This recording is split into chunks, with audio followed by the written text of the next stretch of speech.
I must confess. But regardless, we're getting away from the point. So there we are. I decided to call her, and she's just busting to talk to me. She's just so thrilled to talk to me on the telephone.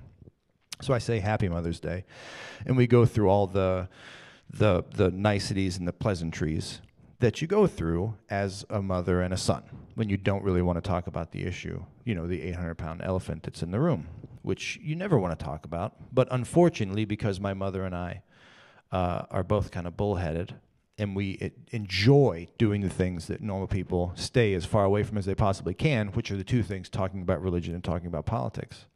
I love talking about religion. I love talking about politics. So I'm talking about religion with my mother, and religion is the most contested issue in our life. But I decide, let's just jump right in there, because she opens up the volley by saying that the Church of Scientology they realized that all the writings by L. Ron Hubbard had been tainted somehow, that the editors who were responsible for editing these books had made errors. And I said, well, what types of errors have they made? Putting semicolons in, or, stopping this or doing that. And I'm thinking to myself, didn't he proofread these? That was the first thing that popped in my mind. And the second thing that popped in my mind is, isn't this convenient that now everybody needs to buy all the books again? It's like coming out with the White Album on CD. That's got to be the lamest joke, but it is the perfect representation. Like, that's the one album that everyone will buy, no matter what format it comes out in. I think it's good.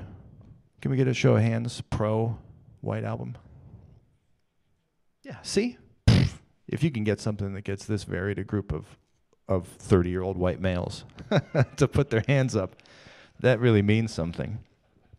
So I'm talking to my mother, and we're going into it. We're going into these areas, and we both know that we don't want to go in there, but it's like, oh, how can you be talking to me about this crap? I'm like, I'm not an idiot, Isn't it convenient that now everybody in the Church of Scientology has to buy all these books again, for a fucking semicolon's out of place,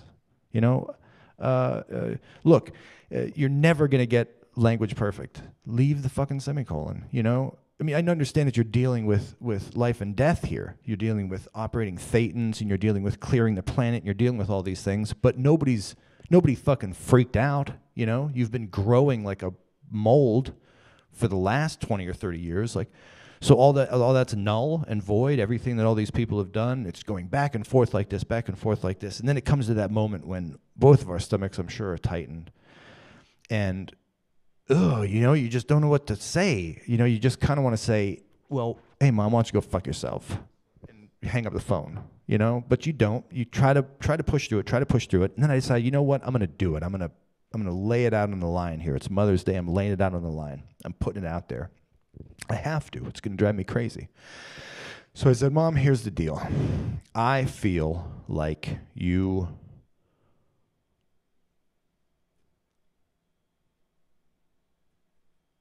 turned away from me for Scientology. I feel like Scientology, I feel like you chose Scientology over your children. And I can't understand that. I can't get my head around it. If there were anything that told me that I couldn't speak to my kids, Michelle, not even counting my two actual children that are a physical part of me, but even Michelle or my closest friends, if there was a religion that suddenly told me that I couldn't speak to these people, that would be the first thing that was questionable about this new religion. So anyway, I lay it all out for her, and I explain to her how I'm feeling, and she says, I understand that you would feel that way. I remember that time. And I can completely understand how you would feel that way, and maybe that wasn't handled as well as it could have been handled, and I completely understand how you would feel that way. And then she said, but then, after a long time of us kind of, building bridges again and getting close to each other again, it was after you had your first daughter, Sophie, and you told me that it was bothering you for me to call. So that's why I stopped calling, because you told me that it bothered you when I called.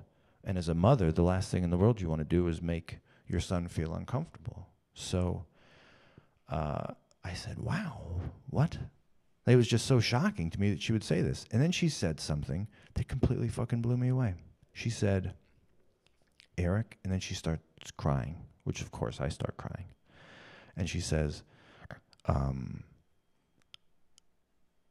just tell me what you want me to be, and I will be that.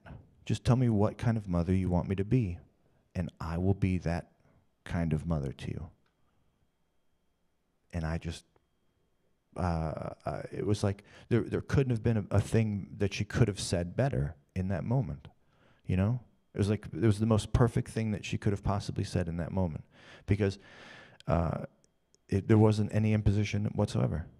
There wasn't any imposition whatsoever. It was, I am your mother, and you tell me what you want me to be, and I will be that. And it made everything in the past disappear. It truly did. And it was a wonderful moment. It was embarrassing, because I cried in front of my wife. And then she was done, and she's looking at me, and she has this real dour look on her face.